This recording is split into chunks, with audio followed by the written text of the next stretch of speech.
Good evening. I'm Anatoly Anatolisova, and this is Patriots Must Rise.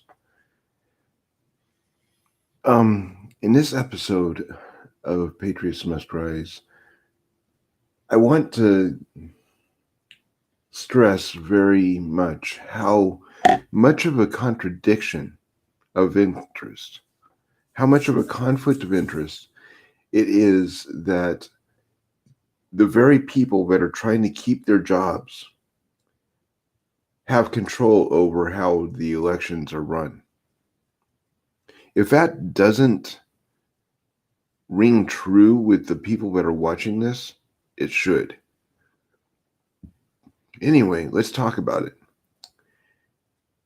because I have a proposal that could change permanently how our elections are run and eliminate the bickering about whether or not it's a fair election. Let's get into this.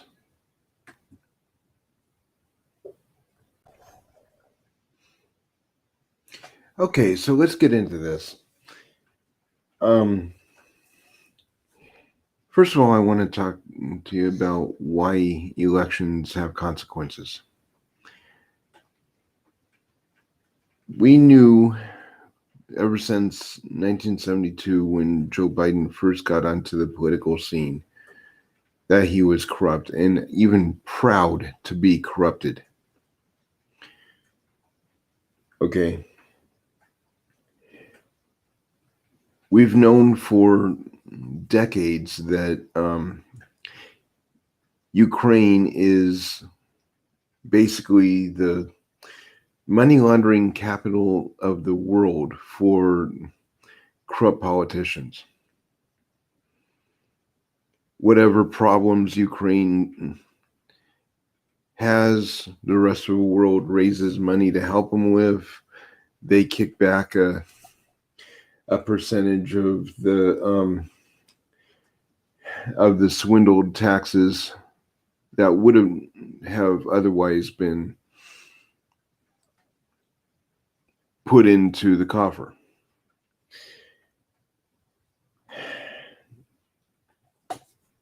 The deep state has been involved in this for decades. Joe Biden has been a part of a deep state since 1972. So we have issues there. The clip coming up is a warning to anybody that has any recollection of what it's like to actually live in a free world, because it's looking very, very seriously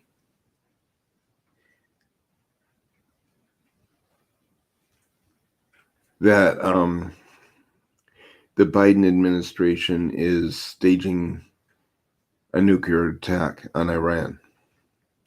So let's get into it.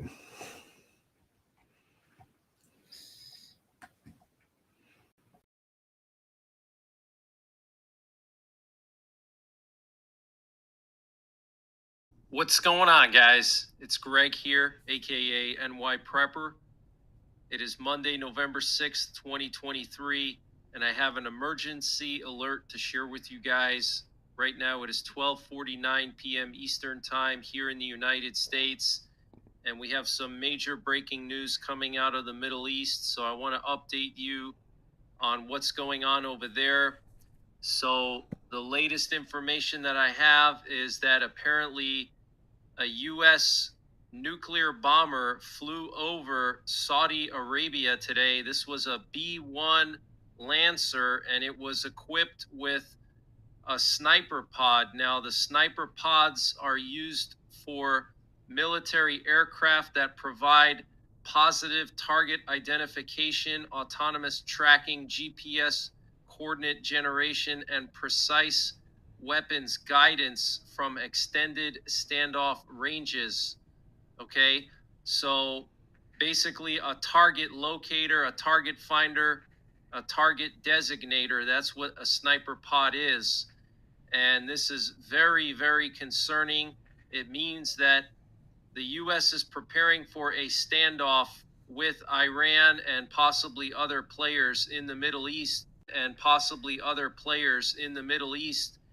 And we do know that 2 U.S. B-1 nuclear bombers went to Turkey last week. They landed at Incirlik Air Base, which also happens to be where the U.S. keeps their B-61 nuclear gravity bombs for the NATO nuclear sharing mission. We have like over 50 or 60 B-61s at that air base. Okay, so if we do have to perform some nuclear strikes on Iran, we have the assets in the region now to do that. Okay, if things do escalate. And I reported late last night in my update late last night that the U.S. military confirmed that an Ohio class sub has now entered the Central Command area of responsibility, which is basically the Middle East. Okay, and if you don't know what an Ohio class sub is, it's also known as a boomer. That's the slang word for them. The Ohio class sub is a nuclear powered, nuclear armed submarine. It's part of the U.S. nuclear arsenal. We have 18 Ohio class subs, and 14 of them carry Trident missiles, which are the ICBMs, and then 4 of them carry the Tomahawk missiles, and all of them have nuclear warheads on the missiles. Okay, so the ones that carry the Tomahawk missiles carry 154 Tomahawks each. Okay, and each one of those Tomahawks has a W-80 nuclear warhead, which has a blast yield of 150 kilotons. That's 5 times or more powerful than the bombs that the U.S. dropped on Japan in Hiroshima and Nagasaki in 1945. Okay, 154 of those on just one of these. And what you're looking at here is a tweet from U.S. Central Command yesterday afternoon saying that on November the 5th, an Ohio-class submarine arrived in the U.S. Central Command area of responsibility. And I think this is the USS Florida. This thing departed from Scotland like 2 weeks ago. And I told you guys that it was most likely going to the Mediterranean or to the Middle East to prepare for a strike on Iran, because in order to decapitate Iran's nuclear arsenal and their military, you need nuclear weapons. There's no way you can do it conventionally. So they're moving the assets into the region. Okay, they have the Ohio class sub with the Tomahawk missiles. Okay, the USS Florida. They have B-1s in Turkey. They also have 24 F-15E Strike Eagles, I believe, in Jordan. And the F-15E Strike Eagle is a fighter jet that the U.S. Air Force has that is specifically designed for deep strike missions. And right now, its primary role is for nuclear weapons delivery. A hat tip to NY Survival, who produced that video or that audio recording. The link to my production notes is in the description if you're on Rumble. If you're watching this on if you're watching this on YouTube, you will probably not even find me because YouTube's being stupid. Anybody else I don't really trust. So the production notes in the description of Rumble have all the citations, all of the links to the content providers that have helped me find the direction for this episode.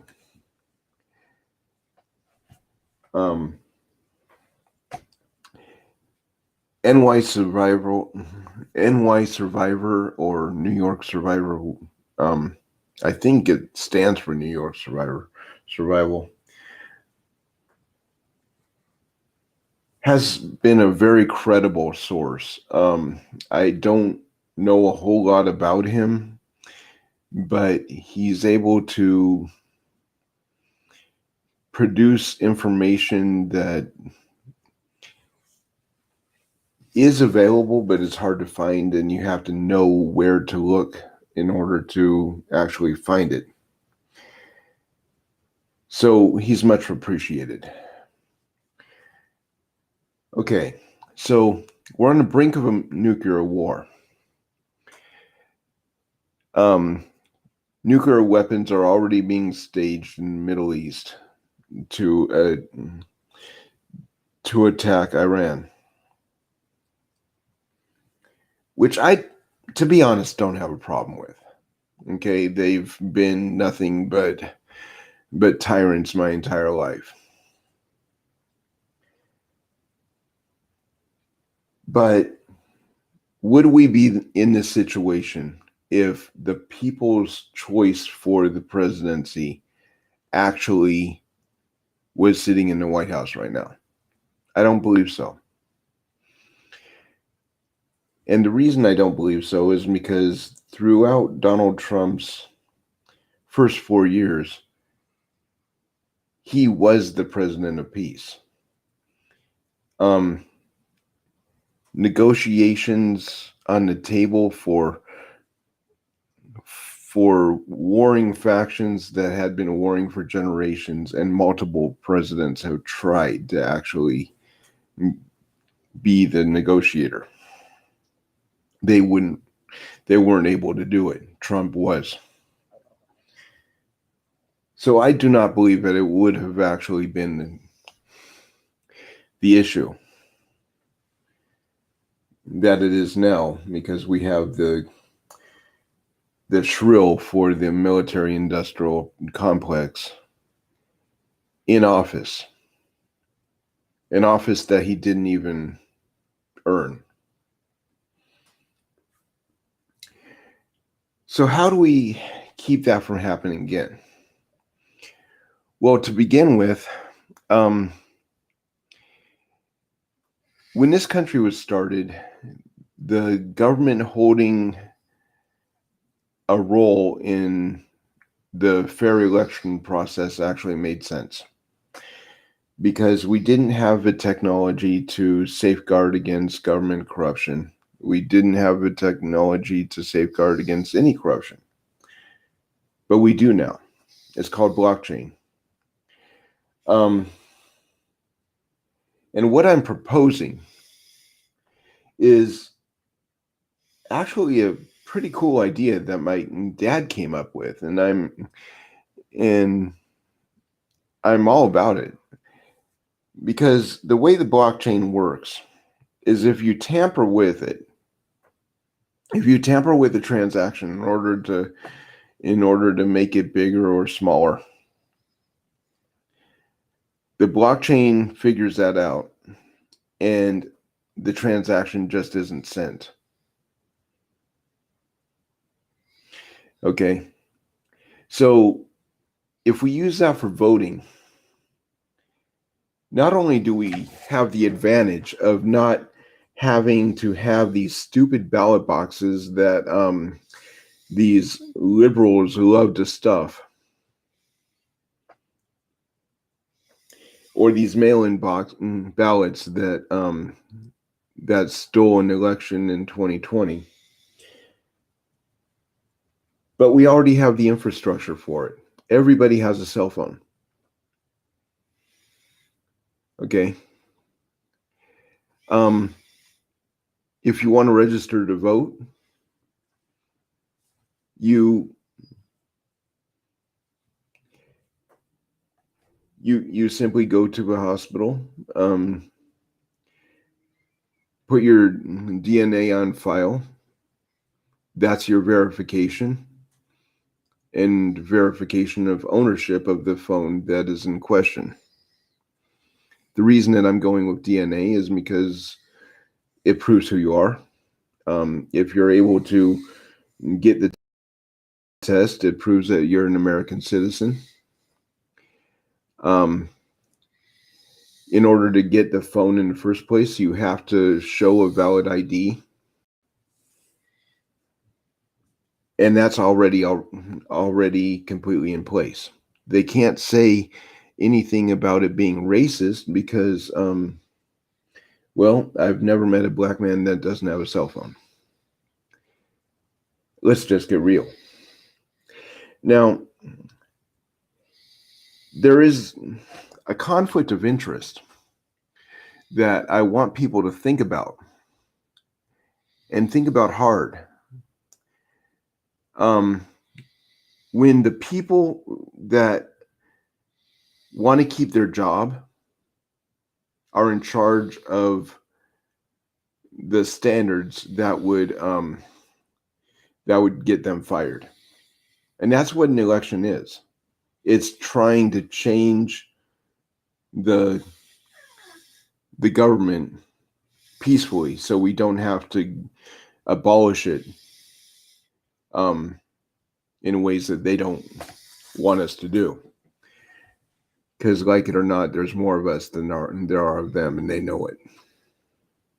That's why they want gun control. They play to the bleeding hearts of the illiterate and ignorant. But the reality is the corruption of the day is always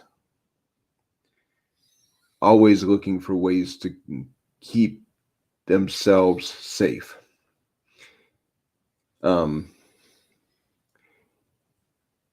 Considering the government's always been the enemy, they've always feared the fact that Americans have held guns and had a right to hold guns.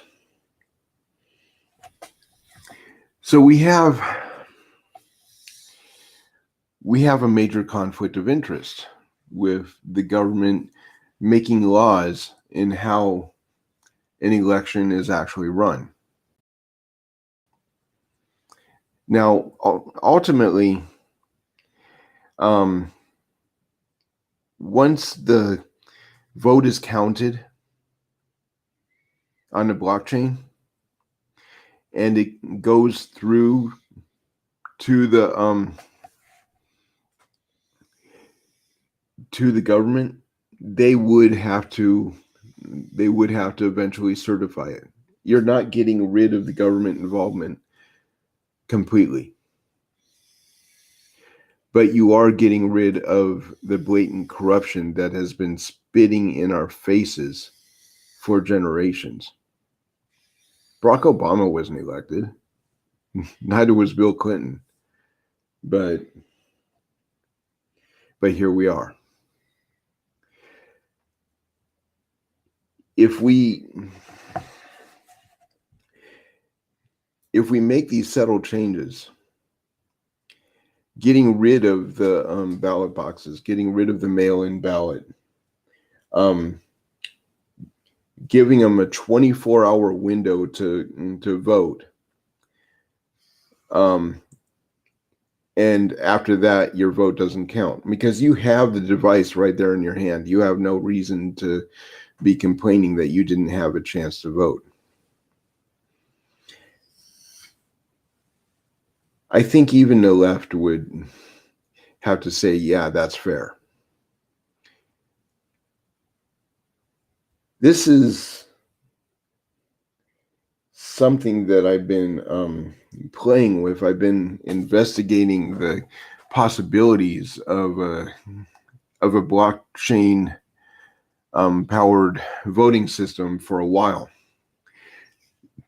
During 2020, the possibility of them cheating came up, and my father suggested the phones because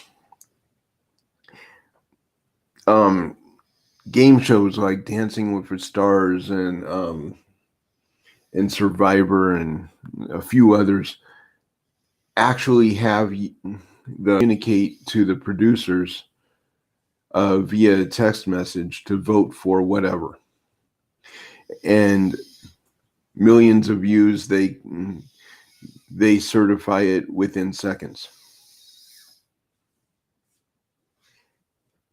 The days of the week-long voting process are over. And that's the way it's got to be. Like I said, the production notes are in the description on Rumble. The other platforms that you might be watching this on, they're a little bit suspect. They do not like my content. They completely shadow ban me. So I don't pay any attention to them. If you want to participate in this podcast, you have to go to Rumble.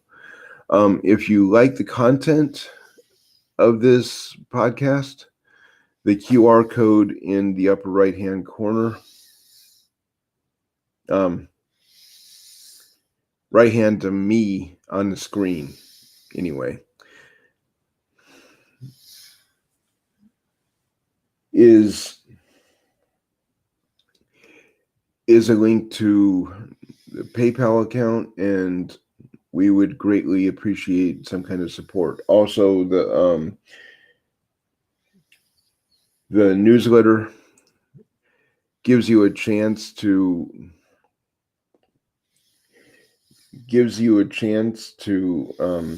become a paid subscriber. You get a little bit more in-depth information and into the thought process and how this podcast is produced, and even how and why a blockchain election system might be the way of the future. How to implement that's interesting. First of all, you got to get enough people on board to inspire your elected officials to realize that there is a conflict of interest for government to be involved in the electoral process. It should not be up to the legislature. The legislature is elected. It should not be up to Congress. Congress is elected. Bitcoin happened organically. A few lines of code were written. People liked the process, so they started participating in it. That is how government should work. We are supposed to be a government of the people, for the people, run by the people. Instead, we're run by a bunch of oligarchs that probably should have never been elected in the first place. In AOC's case, I honestly believe that you need to provide a valid IQ test in order to get onto the floor of Congress. And if you support terrorist groups that blatantly want to destroy Americans, you shouldn't be serving in Congress. You should probably be going in front of a firing squad. So the reform has to be there. We have to be willing to change. Please. I'm going through this. I'm doing everything that I can to grow this channel, but I need your help. Please like, subscribe, share. on whatever social network you might be involved in. But the reality is that we have a chance to make this country great again. We have this chance to actually provide an avenue of freedom for the rest of the world that would get the corrupt out of office without question. This country has been promoting democracy to people that didn't want democracy for generations. And it's never worked. It never will work.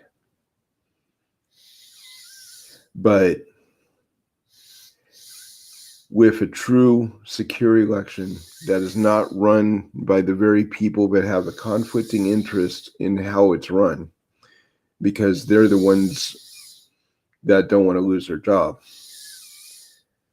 we have a chance to actually make it work. So please, like, subscribe, tell your friends about us. Donations on the QR code would be great.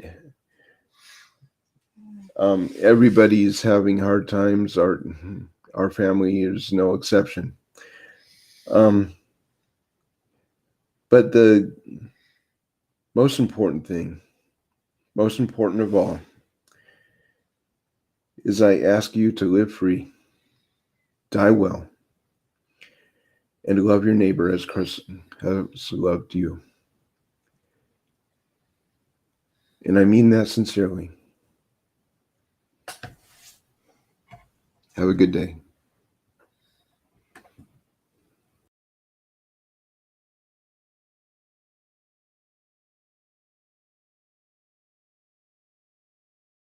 All clear, sir.